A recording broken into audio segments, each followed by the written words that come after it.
What happens when even the calmest person finally snaps? For weeks, Fiz Dobbs has been holding everything together. The house, the kids, and her husband Tyrone, who's still recovering from a horrific hit-and-run accident. But next week on Coronation Street, everything she's been bottling up explodes in a way no one saw coming. Since Tyrone's accident, Fiz's life is turned into a never-ending cycle of stress and exhaustion. Doctors say he'll recover, but it's been painfully slow. Tyrone's frustration with being stuck in a wheelchair has made him moody and withdrawn, leaving Fiz to pick up every broken piece.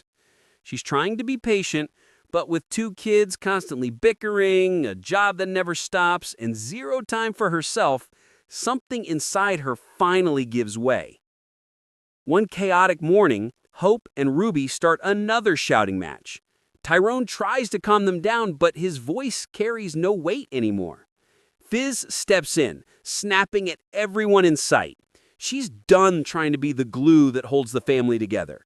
Her anger spills out in raw frustration, how she's the only one doing everything, how no one ever gives her a break. For a moment, the room falls silent. Even the kids are stunned.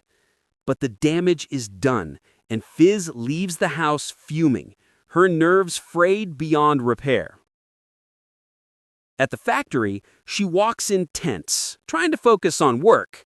But every sound, every stitch feels like a spark waiting to ignite. When a minor problem with her sewing machine pushes her over the edge, she suddenly lashes out, pounding the table, shouting, and finally smashing the machine in front of everyone. Her coworkers freeze. Kirk, Izzy, and Michael exchange worried looks, unsure what to do. It's not anger they see anymore, it's a woman breaking down after months of pressure. The usually cheerful Fiz has completely lost control, and for a few seconds, the entire factory just stops. Michael, realizing this is serious, calls Tyrone to tell him what's happened. Hearing that Fiz has reached her limit hits Tyrone hard. He knows she's been carrying the whole family while he's been stuck feeling sorry for himself. Determined to help, he decides to go back to work, even if it's just desk duties at the garage. He wants to prove he can still pull his weight. But when Tyrone turns to Kevin Webster for help, things don't go as planned. Kevin's still reeling from his own heartbreak after losing Abby, and the last thing he wants to think about is work. He tells Tyrone he's not opening the garage, choosing instead to shut the world out for the day. Tyrone's plan to fix things falls apart instantly, leaving him frustrated and helpless once again. Now, both Fiz and Tyrone are at their breaking point.